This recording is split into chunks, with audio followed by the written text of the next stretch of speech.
Welcome to the Heal with Kelly podcast. I'm Kelly Noonan-Gorse, and every week I speak to the leading doctors, healers, spiritual teachers, and scientists to find out what is truly possible when it comes to healing. I also interview real people with extraordinary healing stories. My philosophy is, what's possible for one is possible for all. Thank you for joining me on this beautiful journey of remembering our divine nature and tapping into the truths that shall set us free. Hey, everybody, and welcome to the Heal with Kelly podcast. Today, I'm very excited, not only because we just had a massive earthquake like a mile from my house, so I am energized and on my toes, but I'm here with a dear friend of mine, a new friend of mine, but an Insta friend of mine, Marc Champagne. And I'm just so excited to dive into his work. Most notably, or most recently, the book Personal Socrates, which I am loving. It is like so potent with inspiration and empowerment. Let me just read a little bit about his bio here. As the author of the best-selling book, Personal Socrates, Better Questions, Better Life, and host of the top 50 ranked podcast, Behind the Human, Marc Champagne has spent over a decade studying the mental fitness practices of some of the world's most successful and brilliant thinkers. He specializes in training teams to integrate tailored mental fitness practices designed to help them clear out mental clutter, to overcome overwhelm, calmly navigate high-stress situations, and enhance their creativity, clarity, and focus. All things I desperately need this week and just in general. So, Marc, welcome to the show.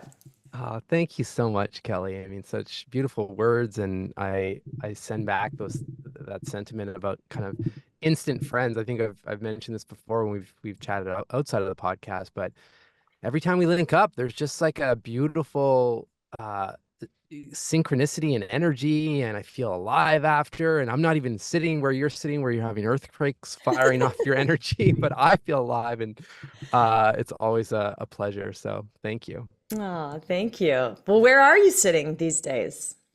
So people know. Well, I'm standing in my podcast booth, which is just outside of Toronto, Canada. Amazing. So you're on the east side of the Exactly. continent. Cool. Exactly. Not many Awesome. earthquakes here. I mean, we get a bunch of tornado warnings, which seems to be more and more frequent. But knock on wood, nothing has touched down near us. Thank Oh, you. good. Yeah. Yeah. The weather is wild out there. The weather, just the collective, the field, Yeah. it's just very intense and a little, it's energized right now. It's activated.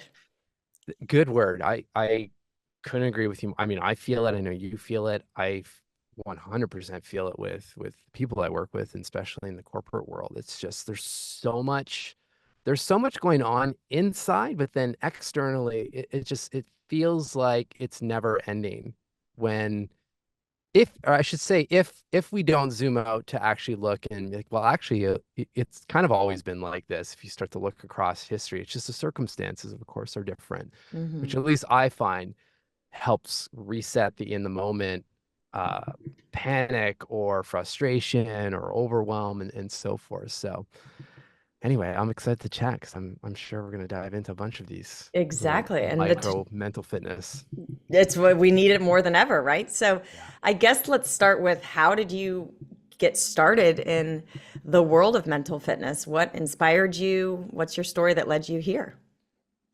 Yeah, it's been, gosh, at least over 15 years at this point, because it started when I was in the corporate space. I was in the healthcare world and corporate and starting in sales until I moved into brand management. But particularly in sales, I remember, and some people listening will remember this time, like back in the day, they used to hire people in bulk at companies, right? Like you'd be part of these hiring sprees that, you'd get 100 plus or so for new product launches and things like that. And I was part of one of those. And I remember I was living in Ontario, Canada, and the head office for this company was in Montreal, and we're all flown out to Montreal and there for 2 or 3 weeks, I think, actually, for just product training and sales training.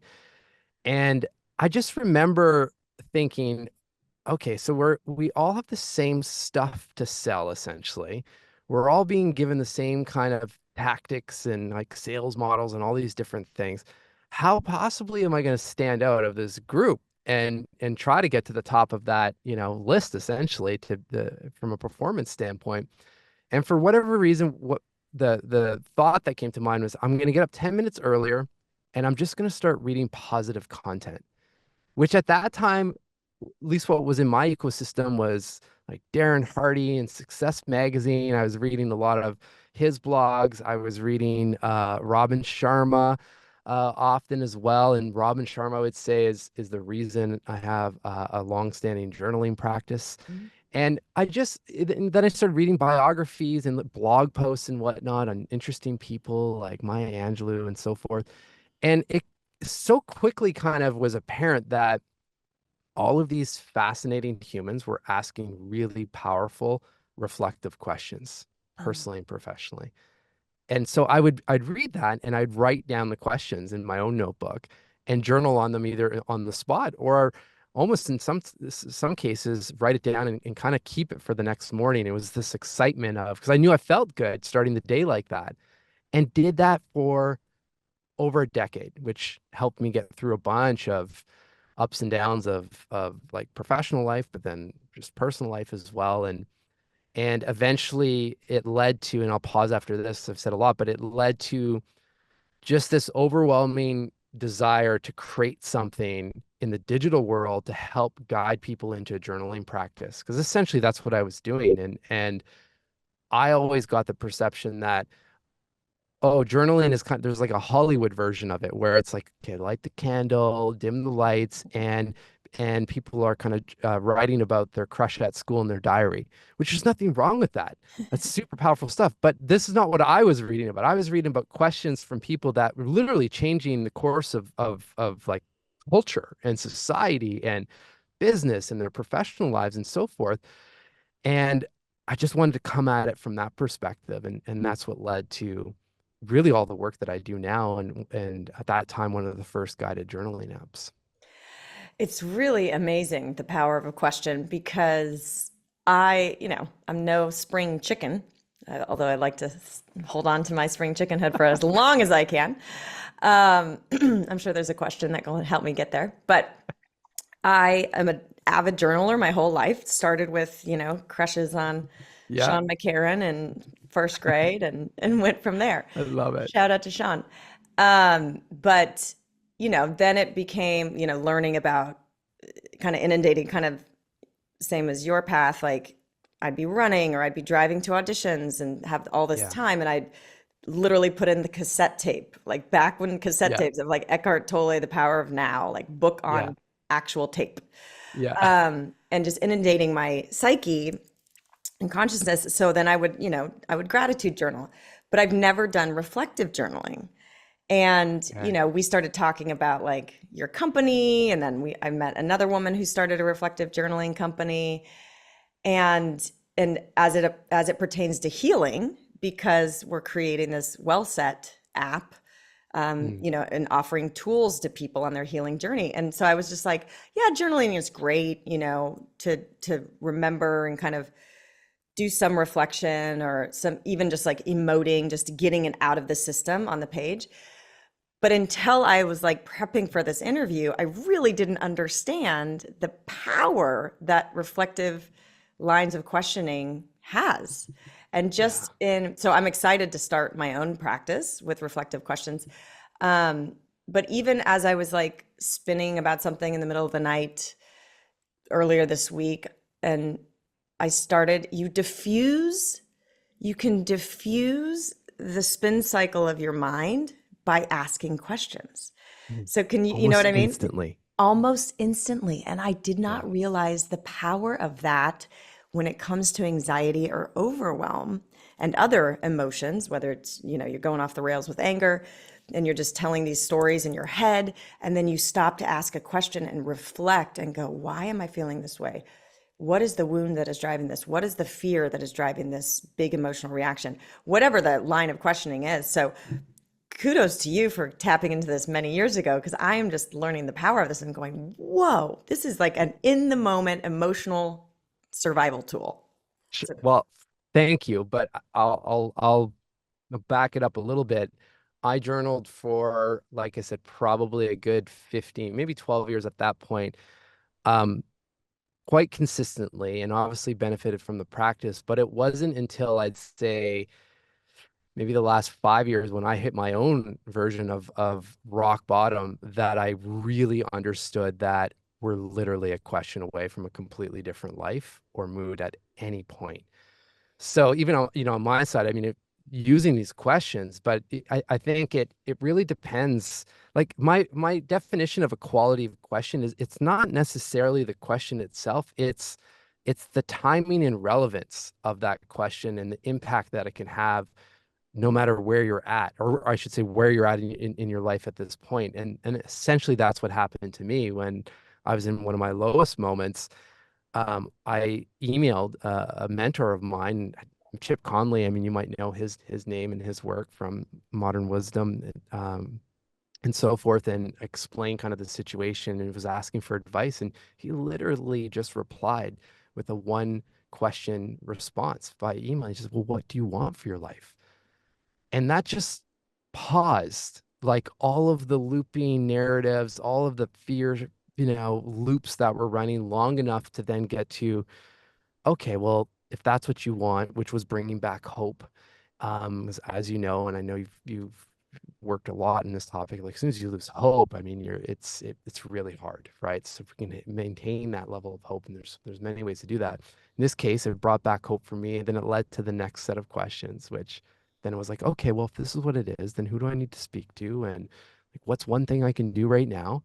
And but let's not be naive. All of the other stuff came rushing back, you know, quite quickly thereafter. And then it's okay, well, back to that notebook or back to, other mental fitness like gratitude flows or walk in nature or whatever it is. But it's not like it just all stops. It's I call it mental fitness because it's training. It's no different than when we physically exercise. The more you do it, the healthier you feel and the easier it gets and the more intuitive it feels. But we, for some reason, just don't kind of put that same definition or those characteristics when it comes to our minds. Hmm. Yeah, it's like the fitness and the hygiene of the mind is just as important as the fitness and the hygiene of the body. And it's like adopted in society that we need to move. And if we want to like feel good, we kind of have to have some movement and get strong Yeah. and then also shower off our body in the gunk of the day. And we need to do both for our mental body as well, you know? And Yeah. so, can you explain what exactly mental fitness is? And maybe like we've been talking a lot about reflective questioning, and you gave the Yeah. one example that Chip Conley responded with, but like what are a few examples of a self-reflective question or a guided Yeah. question? So mental fitness, well, my definition of mental fitness is just really anything that we do to train our minds to work for us instead of against us. It doesn't have to be more complicated than that. I also see it as the umbrella term that includes mental health, mental performance, mental optimization, resilience, all of that kind of stuff. And for me, it came by kind of necessity when we had launched the app, Keo, our journaling app, because often I'd kind of, when I was speaking to groups about it, I'd kind of get pigeonholed into like a mental health conversation, which we've made a lot of strides, when it comes to being open and vulnerable and talking about mental health. But it's still, I mean, just even saying it now, it's still, everyone probably, it's like you're pulling yourself out of a hole, which, um, often that's how it feels, but it doesn't have to be like that. So it's hard to have a really empowering kind of motivating conversation when you're already kind of feeling that you're pulling yourself out of something that is really challenging versus mental fitness, like physical fitness. It feels like I can do something, right? And it happens to affect, and I've seen it play. I mean, I've seen it myself. It paused or reversed a deep depression in that period of my life, and I've seen it countless of times prevent and reverse, mental health conditions. Not saying it's the end all be all, but it's a tool. Mm-hmm. And it's also just coming back to journaling in itself. It's also a tool that we actually all do. It's just, are we doing it from an intentional perspective? Are we asking good quality questions, enough questions? Because journaling is just, forget the pen to paper, the app, the audio notes, what all of that. Those are the mediums to which journal, but journaling itself is just reflection. And we're always asking ourselves questions. It's just, again, like you can ask a question like, oh, well, do I want to live here? Okay, that's a valid question. You start thinking about it. But if you go a little deeper, it's like, well, like what's important to me to in terms of my surrounding and my environment. And then you start getting to the actual core, answers of, well, actually, I'm looking for a place that supports this, this, and this for my health, my family, my well-being, my business, whatever it is. And like now we're getting into a lot deeper reflection and insight and so forth. So to me, it's just to start from that perspective. Sometimes when you say journaling, people are like, I've never done it. I'm like, actually, of course you have. Yeah, if you're thinking and if you've ever asked a question, you're journaling, right? And but we get hung up on like, oh, I have to have 15 notebooks lined up and keep them forever and so forth, which looks nice and you can pull them off the shelf and it's great. I do that sometimes as well. But when we can flip to, well, it's 2 p.m. and I got this email that came in that really threw my mind off my game. I'm just going to take 30 seconds to just release that and do a little bit of self-discovery with some questions. Like that's when it gets powerful. And I don't, if my notebook's not there, then I'll type it out or I'll jump in and I'll do an audio note. Like it doesn't matter, right? Because you're getting the benefit of the actual practice. Can you give us an example? So say you get that email or say you discover, something like jarring, like your partner lied to you or something, and it just like completely throws off your mind, just starts spinning into like some story, and then you're in the past and you're digging up things and then you're Yeah. putting story onto that. Yeah. And, all of a sudden everything that they say is a lie. Like you just spin out of Yeah. control. Like how do you use your mental fitness practice to stop and calm the nervous system and get back to a present, space of a Yeah. somewhat reality without story? So for sure. My invitation would be to take one piece of paper, separate it in two, and then on one side write facts and on the other side write story, and start listing out all of the facts of whatever the situation you're going through, and then also all of the narrative in the story. And I'm willing to put money on the side of the page that has the narratives and the story is probably 3 times as long as the facts side because we're all essentially, I would say we're like New York Times best-selling authors of the stories in our minds. They feel so real and Number so one, by the right. way, Number number one. one. Number one. So it's just like taking a pause before getting into this reaction mode that, and you feel it in your body activates, right? So even just taking a couple breaths before you start writing automatically calms. I mean, you did this before, right before you jumped into the podcast, and it's like, oh, that's great. So I joined you as well, and I like we felt it, right? Um, and then you can kind of zoom out for a second, and from that place you have data. And it's data that, because we do this in business all the time. We're always looking for data and we're looking for how things are going and so forth. And then we take a look at it and we make decisions based off of that. But we don't do that often with our minds and our these loops that happen, right? But we can. So you look at it and say, okay, well, what makes sense as a next step in this situation without judgment, without being emotionally charged, based on the facts, what's the step I can take here? Mm.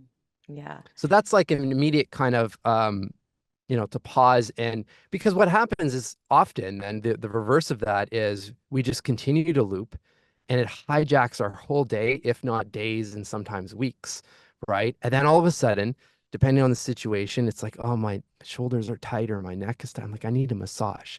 Like, well, first of all, I mean, a massage is great, but usually things like that, unless you had some sort of physical trauma on your upper back and neck, I mean, that's coming from inside, right? But that and we miss those things. So to Mhm. go back to, I didn't answer one of your earlier questions around like what are some good reflective questions to get started. It's any of the questions that allow us to just pause and start the day checking in with ourselves gets us to a point where we just start training that self-awareness muscle. So then this stuff happens in the middle of the day, and it's not the automatic response isn't, this reaction or this emotionally charged. Like you have the micro pause, that superpower to just like zoom out for a second and like, okay, wait a second, like what's really happening here? So simple questions like what I use most often. First cup of coffee is brewing, and I just ask, how do I feel today? One word, just a quick check-in.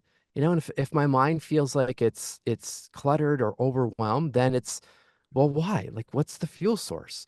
And if usually we can identify, and like, okay, well, if that's it, can I cut the fuel source or at least slow it down a little bit and come into the day with a little less of that, turmoil, whatever it is. And equally as powerful, if you start the day, I feel fantastic. Great. Why?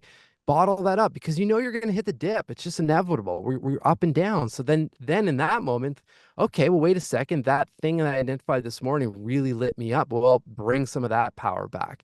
Because, I, I really believe we deserve to wake up feeling good more days than not. Mm. And right now, if I look at the data out there, it's the complete opposite. And we can't have our best ideas and innovations. We can't be the best parents and, partners and friends in this constant state of not feeling good. Mm. Yeah, totally agree. It's so interesting. And I want to talk about Ryan Holiday and, Yeah, something about like, Stoicism and the things like focus on the things that you can control. So we'll get into that in a second. But even in this process of like preparing for this interview, and last night I went to bed a little too late because there was just stuff I was doing. Like I have a house sure. guest on and then I had dinner with a girlfriend that I hadn't seen in forever. And I felt like I needed that to nourish my soul.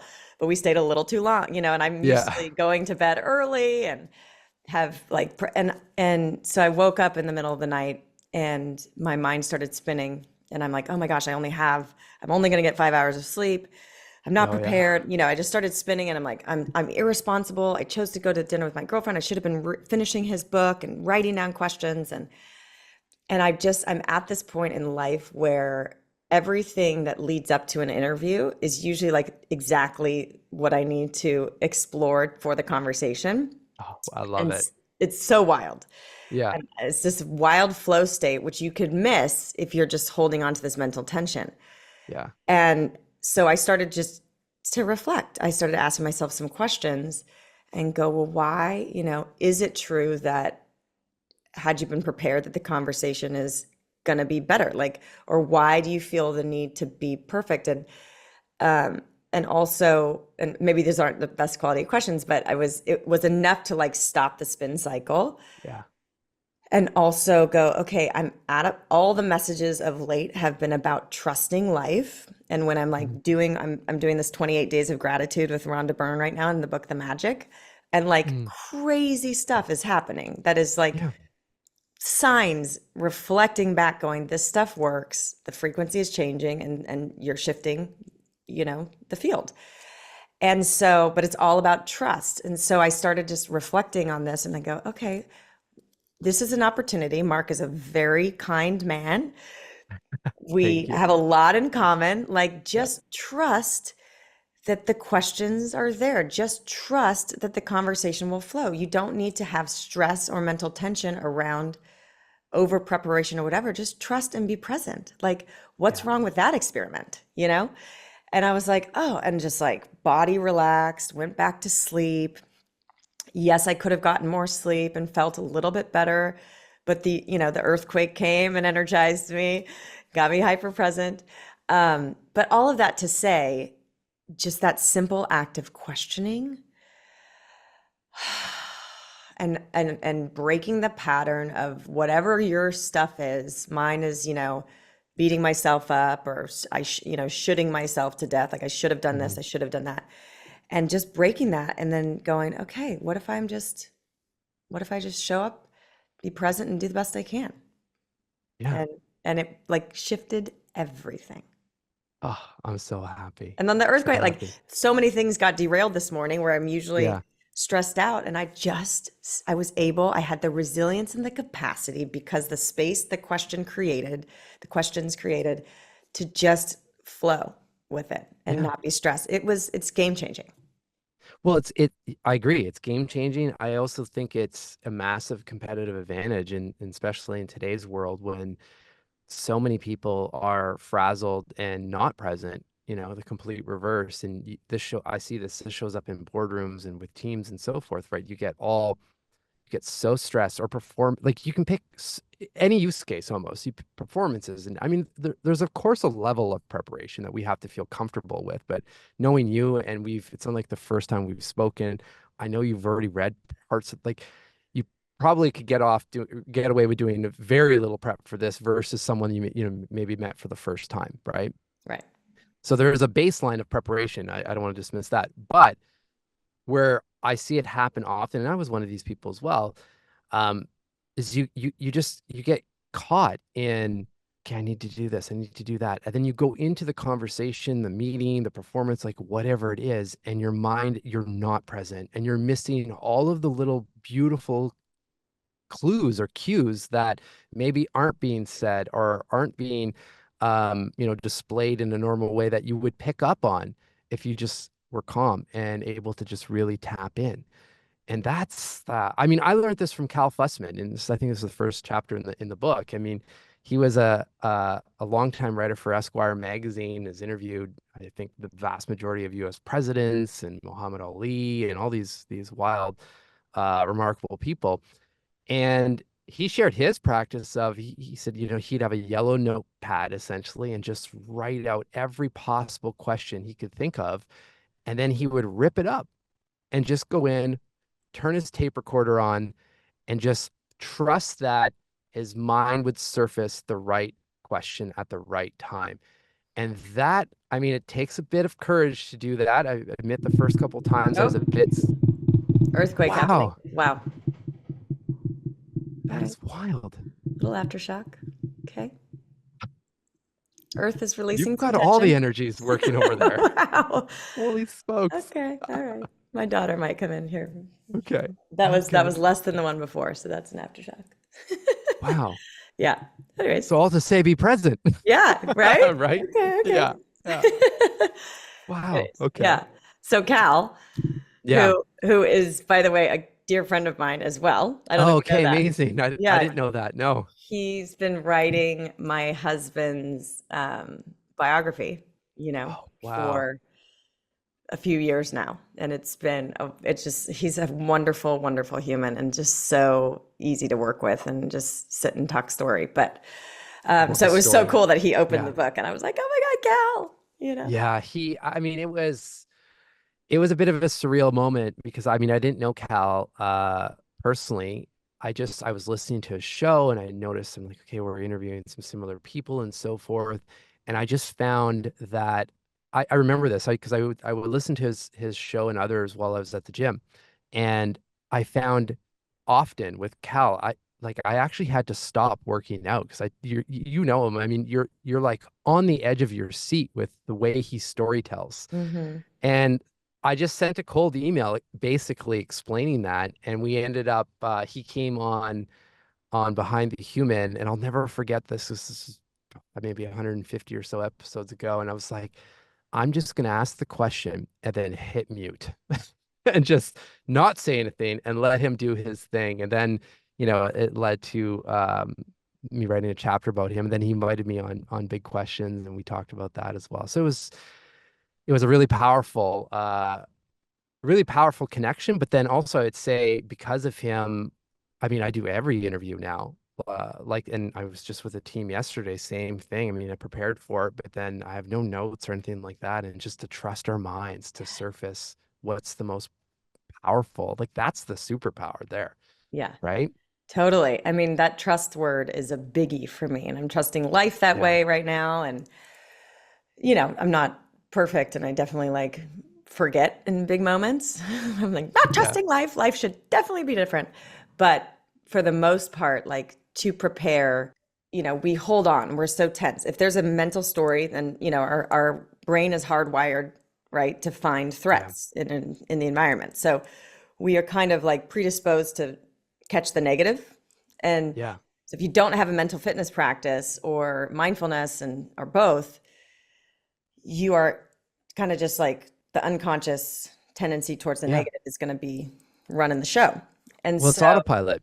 it's And it's autopilot. 3 to 1. It takes three positives to outweigh a negative. So it's like we can't stay on autopilot. Yeah. And the unfortunate thing is that outside of our little container here, as soon as we step out into the world, the news and all that kind of stuff, like it's all negative or it's all fear-based and so forth. So this is this is what drives me in this kind of work, is just to show that there are so many things that we can do so that we can kind of counterbalance what's going on out there. And again, feel good more days than not, which tends to lead to other practices or retreats and so forth. But I always kind of joke, like, we don't have to go on a 14-day silent retreat. There's stuff that you can do in seconds. It may lead to that because now you're into a whole other world. And there's so many beautiful things that you can do. But for someone that, is struggling to understand, like, how do I even get started? That whole check-in process while the coffee's brewing, like, that takes less than a minute, Mm. right? And if you don't ask the question, you're still rolling into the day with those emotions and they Yeah. affect everything, right? So it doesn't take that much time to just kind of subtly alter how your day can go by asking some of these questions. Yeah. And you're connecting with yourself, which a lot of us don't do, Yeah. right? And then beyond that, I was very moved by the Dan Doty chapter, Oh, yeah. and the Everyman. I'd Yeah. love, most of our audience is women, are women, but a lot of them are in relationships with men. Yeah. I'd love for you to just touch on Everyman and what it is, Yeah. because in that moment with Dan and his dad, because this I got practice mental, goosebumps with you just saying that. it just Yeah. like moved me. And it's so the the morning routine at the coffee and just checking in and asking, how do I feel? Where do I feel it? Why? That's connecting you to yourself, but then to be able to have the space to practice that with another human being, it just like changes relationships and intimacy, Yeah. and it's wild. So talk about that. Yeah, so first, what's interesting, there's so many points about Dan and Everyman and how it's impacted my life personally, but the just on uh the demographics. So our journaling app was, I would say, 68, 70% female when it came to the audience. The most used question pack that we had in that app guiding people through a reflection was the Everyman pack. So I always found that interesting, that, I mean, for sure, I know men were using it, but that I almost suspect there were a lot of women too that were like, well, I'm curious to see, how this may affect my partner or so forth. It was really interesting data. Wow. So Everyman, the way that came up, just kind of through the network, when I was running Keo, the app, I was introduced to Dan, saying he started this whole movement up around men's groups. This would have been around in New York at that point, and the app was just starting. So kind of just like, it'd be great to get some questions. I'd love to see what you're doing. And then they were having a men's retreat, I think a 4-day retreat just outside of Boston, in the Berkshires, and in this beautiful barn, essentially, in this huge plot of land and nature and whatnot. And myself, my brother-in-law, who was the co-founder of the app, we arrived. We've never done anything like this at all, like not yoga retreats, like nothing. So we arrived there, and there's 50 men. Never, the only person I know is Dan. And we're standing in this giant circle. Just imagine 50 of us in this old barn, which was very nice in terms of setting, an environment. And we just start checking in as individuals, and you could just feel the collective energy coming together as that was happening. And there's something about being in person, because people would check in with, just a quick, 30-second, like, how are you feeling? Like, what's going on? And no one knew. There were people coming in from, Manhattan and so forth, that I started to find out years after, that were doing some really, interviewed one of them, like, he's the CEO of Hinge, for example. He was in my group. I had no idea what he did. Right. So it intentionally, and like, no one knew what the profession was. So just, it kept it to like, you're human, right? And you're going through human emotions, and, oh, I'm not the only one that is feeling like this in this particular case, as men or fathers and so forth.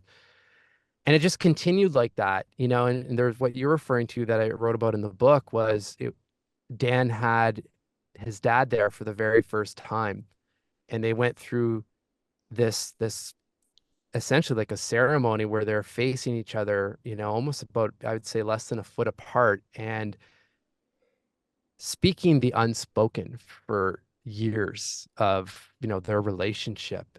And I'm still getting goosebumps because I don't know Dan's, yeah, it's wild. Like, Mm-hmm. I didn't know Dan's dad. From my understanding, he was a pretty closed off guy. I mean, very kind of stereotypical. I mean, my dad was like that as well. And the flood of tears and emotions with the two of them, if you can feel them coming together, then all of us around basically doing the same thing, holding space. It's, I mean, I know you've had Joe Dispenza on several times. Like, there's some stuff going on when it comes to energy and energy exchange. I mean, it was just so powerful. And to come full circle, this was when I first met him. It would have been probably 6 years ago now. I still have the core group of my men's group in this area. We've been together 7 years now, like 6, 7 years. And I mean, they've been so instrumental through my life. And I saw Dan this summer because one of the guys in my group got married. And there was three of us from our group, and I'm looking around. I'm like, Dan, you do realize like we're all here because of you. 6 years ago, forming these men's circles, and now I'm sitting at this guy's wedding, and it was just unbelievable, the Mm, power of just taking time to kind of pull out of the rat race and connect as humans, and know that we're not alone, and we've got support and so forth. So yeah. that's a bit of the origin story there.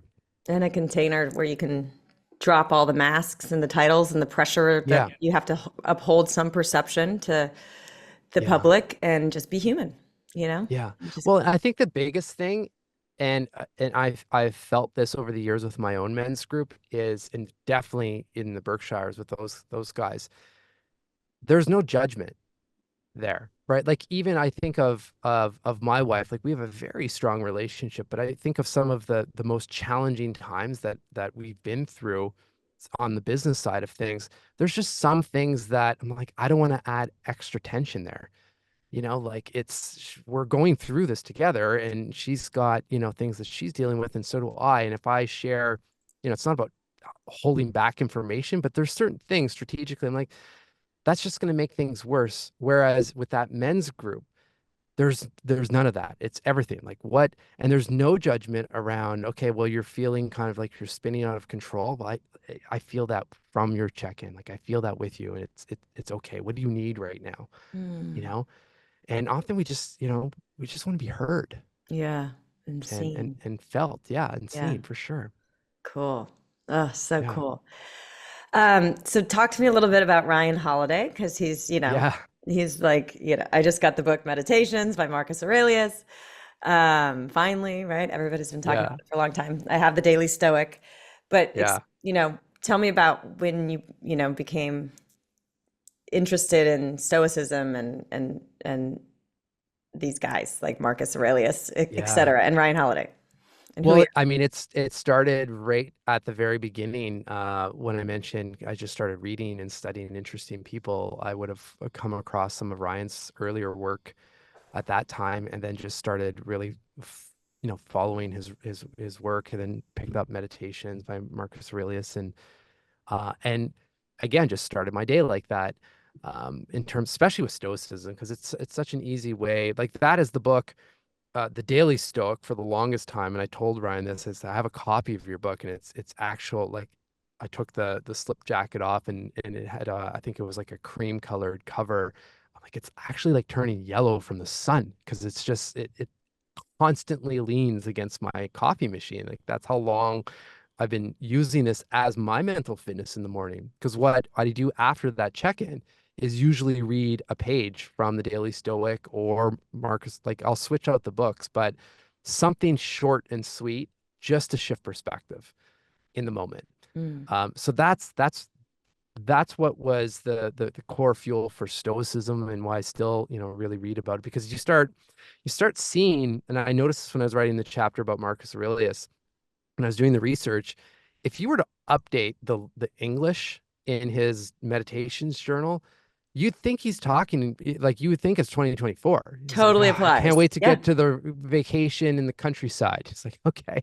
But meanwhile, he's sitting there like leading this giant war or he's lost, 7 of his children, back in those days. Like it's just crazy things, right? But here he is sitting at his little desk and probably in this case, an actual candle, like I said Yeah, yeah. before, writing out, you know, uh, probably fearing that if anyone actually ever read this stuff, that is super embarrassed or he wouldn't want people to read it. And here we are. It's one of the most best-selling books out there, which is essentially his journal. But it's just it goes to show, like we kind of open with this, I think, where there's a lot going on. It feels heavy and so forth. So when you read this kind of stuff, you're like, well, yeah, actually, there was a lot going on back then too. And look, like this is some of the stuff that has literally stood the test of time. No reason I can't do this. So I kept reading the work, and then when I started writing the book, I actually wrote about 25,000 words that no one's seen, and it was the whole concept behind the book was to redefine journaling and try to modernize it in a way to just to bring again make it more accessible to people and use people I've either studied or interviewed kind of laced into what's the updated version of journaling. And I had a call with Ryan, with my publisher, and he's like, I wouldn't do that. It's like, what do you mean you wouldn't do that? I mean, he's like, you should do something like in the same vein as the Daily Stoic. And I mean, he didn't know all the backstory I just shared with you. And I'm like, well, that's interesting. It's literally on my, in my kitchen right now, leaning against my coffee machine. He elaborated a little bit further, and essentially what, if for anyone that has the book or will experience it, it ended up completely being reformatted to either profile someone I've interviewed or someone from the past, like Marcus Aurelius and Stephen Hawking or Coco Chanel and so forth, and have short, kind of punchy chapters that are led by big questions and mental fitness to support it through their story in some capacity. Again, just so it's having recorded the audiobook, I know they're, 6 to 7 minutes long. Which my whole thing is, again, there's we don't have to do a whole but like we don't have to completely rock our current routine to get in some mental fitness. And at Hmm. least my objective with a book like this is, well, here's something. I know at least your mind will be in a better state if you read this, or it'll shift perspective. And So that's how it great. all kind of came together.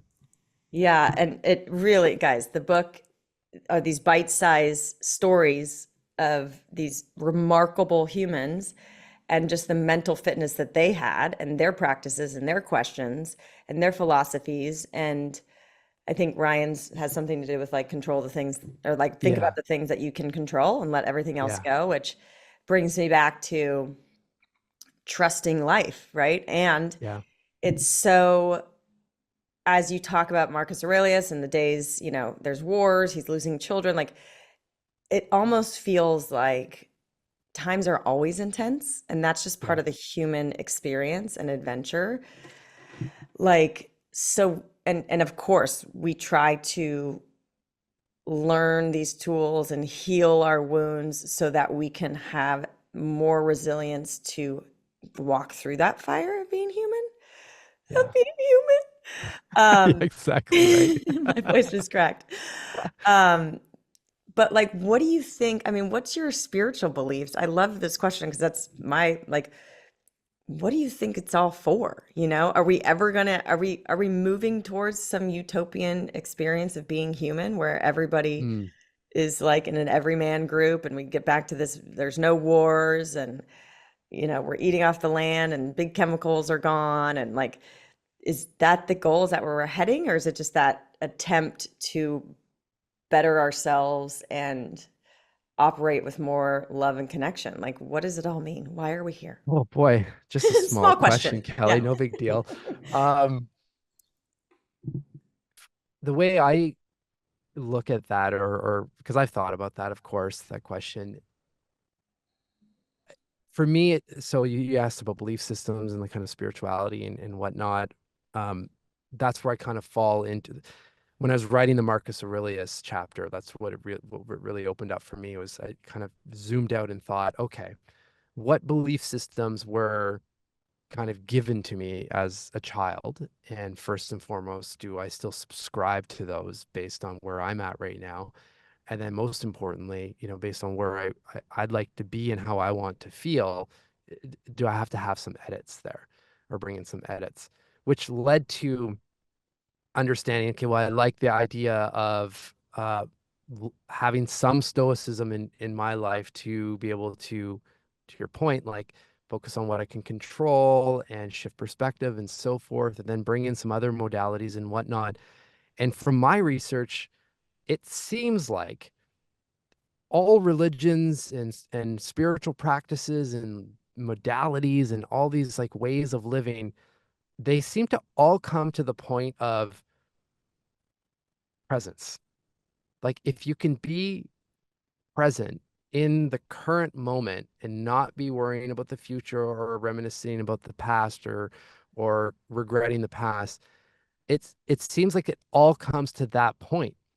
So for me, it's that's my objective. I don't know, like unfortunately, I'd love to live in a world where there's no war, but I don't see any history to support that. Like it's always been there in some capacity. So then, and I've been thinking a lot about the future as I'm actually running a series around the future and thinking about two questions, and or I should say one question that's edited. The question I started asking myself, and I think most ask themselves, is what will the future bring? Which can stir up a lot of anxiety given our current state. And the edit to that, though, is what future can I create? And now it comes back into that kind of mental fitness empowered zone. Not that it's all going to come to fruition, but if I think about the future, I'd love my kids to experience. And I mean, I feel like I still have a lot of years, even though I've got a full head of gray hair. Um, like what future do I want to live in? And how can I be a part of that fabric?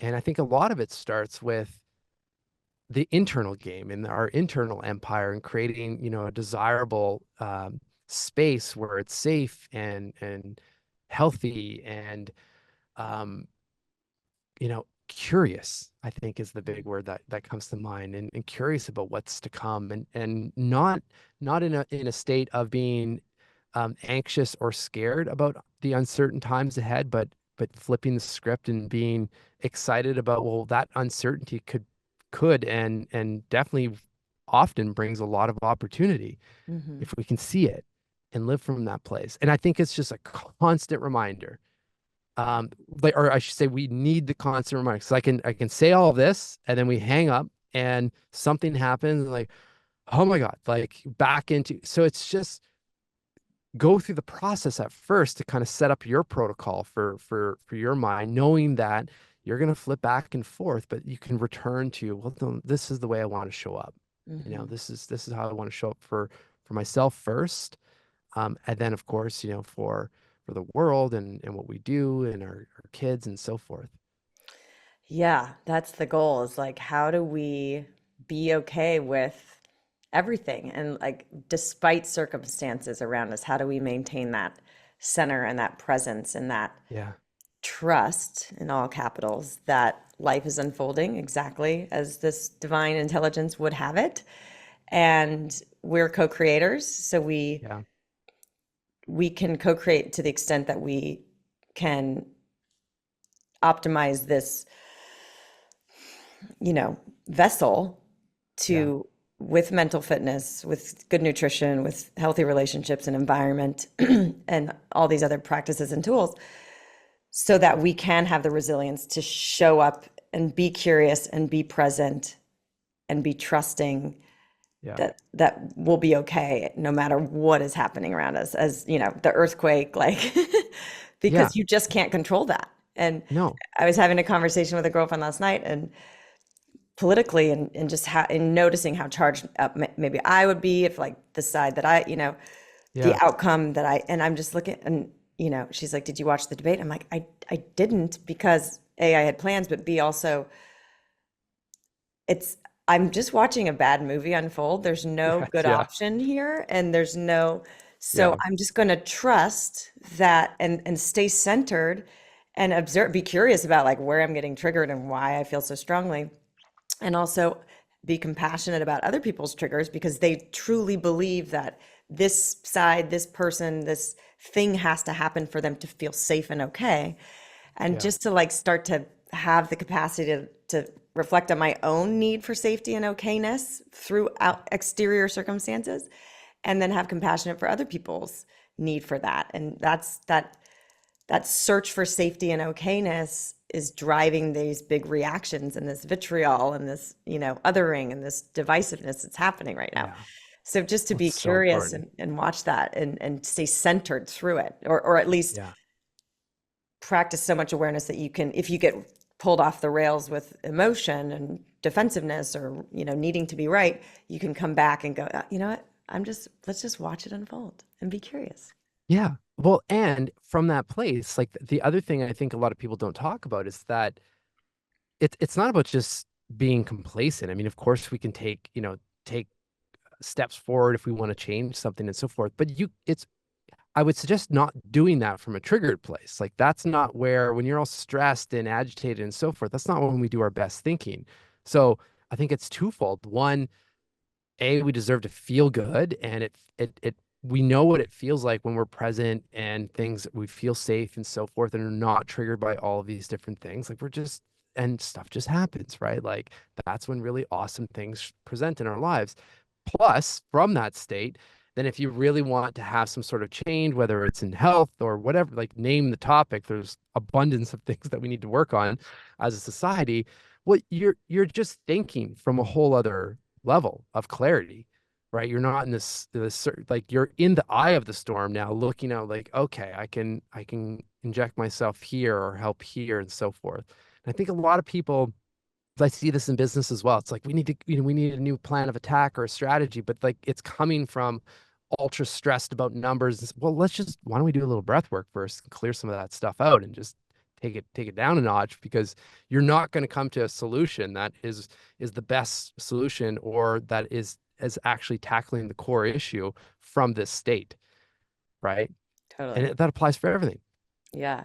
Yeah, I was actually, you kind of went there, but maybe there's a little bit more you can expand on, like with your work, like how do you work with teams usually? I mean, do you just go in there and you address whatever need comes up, or do you go and you guide them through this, teach them the tools so that they can take them forward in their work life and practice them on a daily basis so that they're just overall more productive and calm? What does that look like? Yeah. Yeah, we're in an interesting time right now because I still very much have to watch the language I use when it comes to this work. So like I think even if the title says something like mental performance or mental fitness, a lot of people don't know what mental fitness is, but it still comes with, is this guy going to show up in a robe and beads and like a gong or something like that? And I usually make that joke, that there's nothing wrong with any of that. But as you can, I come from the corporate space.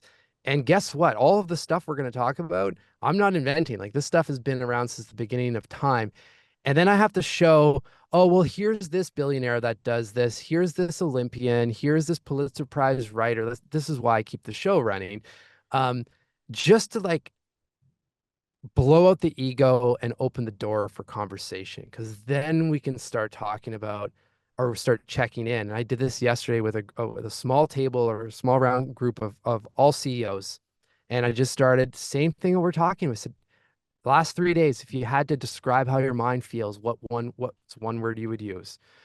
Overwhelmed, stressed, scattered, like all of this stuff. So let's deal with that. This is data. Let's just talk about this, and let's put together some mental fitness plans that are personalized to you. Because I can say, hey, well, here's what Tony Hawk does, but you're not Tony Hawk, and neither am I. But the things, that the practices, the rituals, the activities, what those things are to put your mind in a good state. So let's just start by identifying those things. So you've got the list, and then let's anchor it to something that you're working towards. No different than, we know when we physically exercise on a general basis, it's good for our health. But if we tack that onto, we're training for a race or something, our training is at a whole other level, Mhm. right?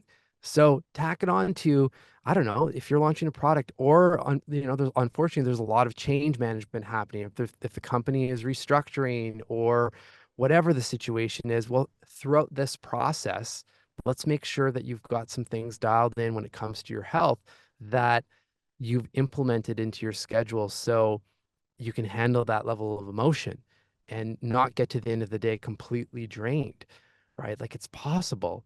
And then we actually, because I never say we're going to do any breath work because they'll throw me out of the room.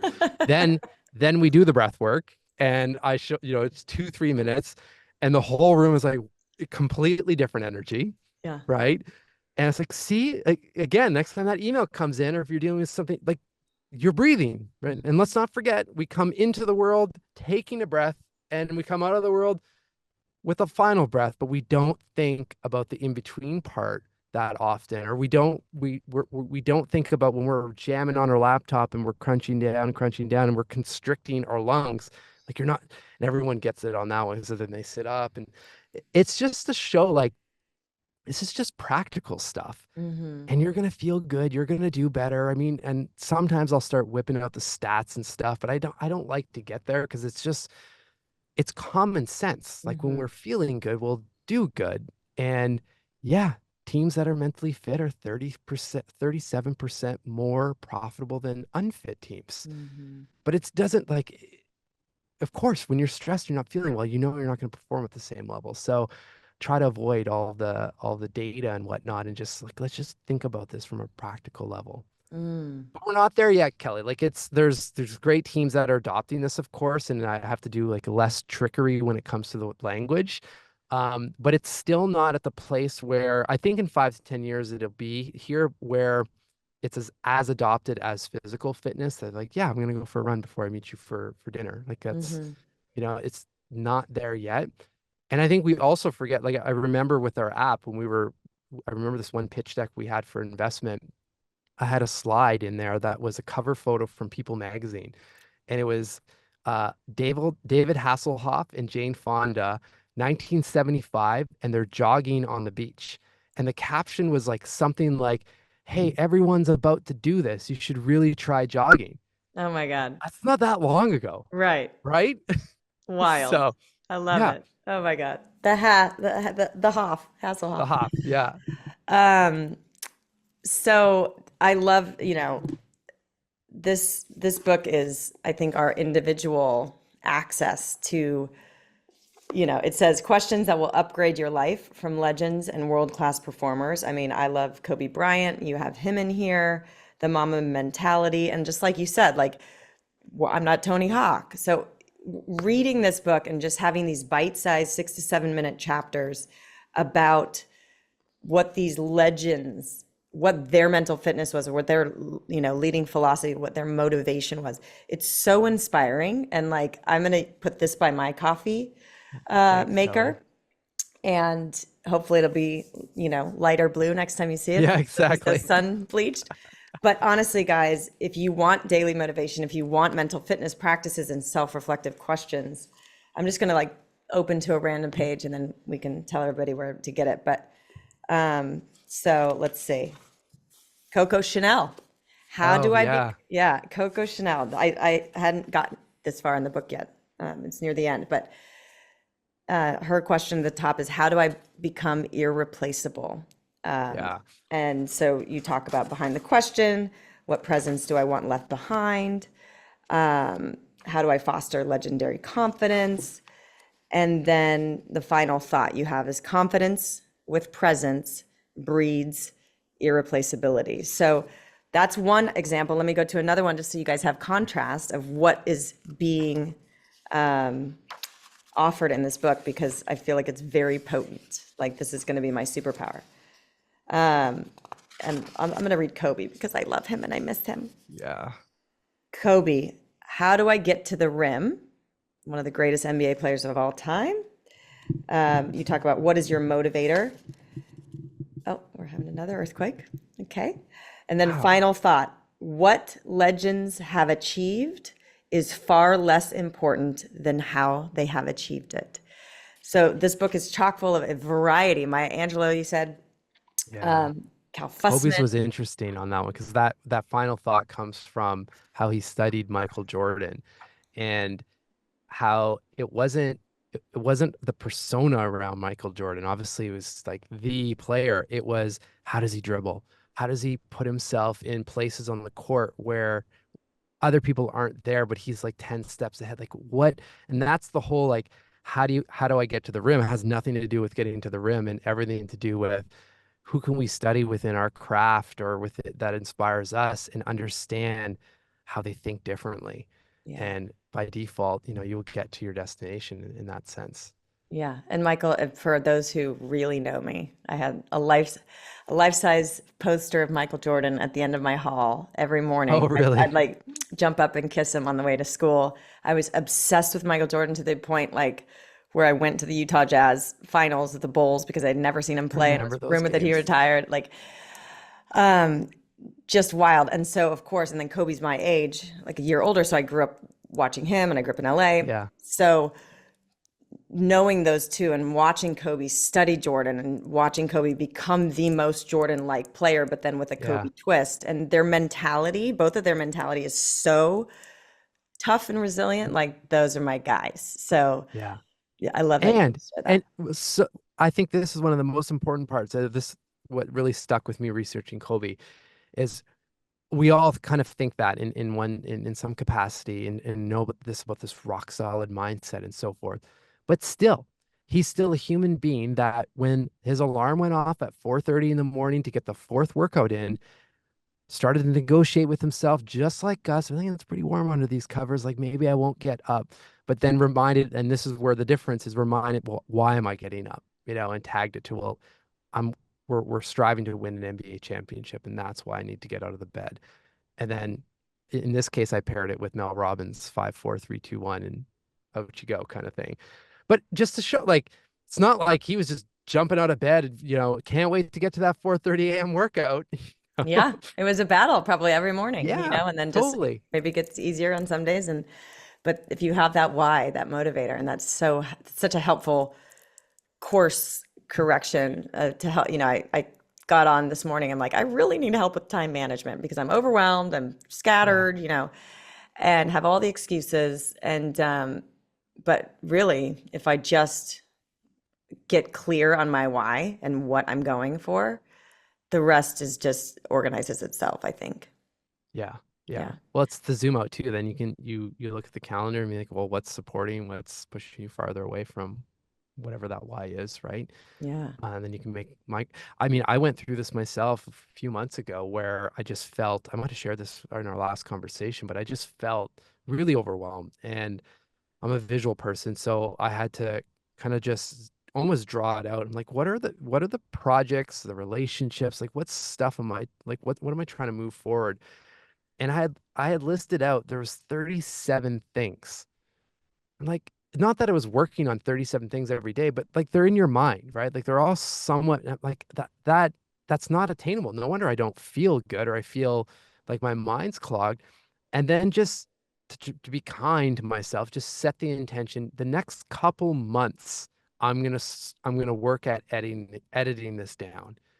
And just by setting that intention, like now it's a real focus kind of, there's stuff in buckets, that I'm putting attention to and really being critical as new things come in, like does this align or does it not? Is this something for maybe next year? But right now, like I only have so much capacity. And that process or that reflection probably took 15 minutes. But just think like the amount of benefit has been days worth of mental capacity. Yeah. So it's just like that's the stuff, like this stuff is it can be so impactful for the smallest amount of time. Yeah. And so those 37 things, just because I think this is such a valuable exercise for people, because I think everybody's overwhelmed, but certainly for me, I'm asking for a friend. Um, like what, so how did you get those 37 things? Like the question is like, what is pulling my energy or what am I focusing or like how did you get to those 37 things? And then what's the number of the working things in progress that you feel you have capacity for? Ooh, It's good probably different for question. everybody. Yeah, I don't know if I have the exact numbers, but I what I to get to that point, I still do. I had, some like a kind of a CRM relationship manager in a way in terms of like companies and key contacts and whatnot, and would use that. But it was like a list almost, and like I had to zoom out and draw, essentially circles and so forth, and be able to move that around a little bit and see, okay, well these things are linked to the podcast or media projects. These things are linked to like future business building and so forth with a new company. And these are like in the moment cash flow or like stuff like that. Mm. And just prioritize it in that sense so that it's kind of diversified in a way. And just going through the exercise, like, you know what? This is interesting. This relationship may go somewhere, or this project may go somewhere, but right now it's taking away from things that I need a bit of certainty here, and then I've got uncertainty here, for example. And just trying to like kind of like a diversified stock portfolio in a way. It's just like do that with your projects. Yeah. And then now I do it essentially every Friday. When I take a look at, okay, well, what went, what would I've changed this week and what went well this week? And then looking at, okay, well, here's what's on at least scheduled for next week. What do I really need to move forward? And usually it's 2 or 3 things during the week. Wow. If you're giving a So really good, yeah, a good amount of attention. amazing. Thank you for that. All right. So where can people find you? Where can people get personal Socrates and everything else you're Yeah. doing?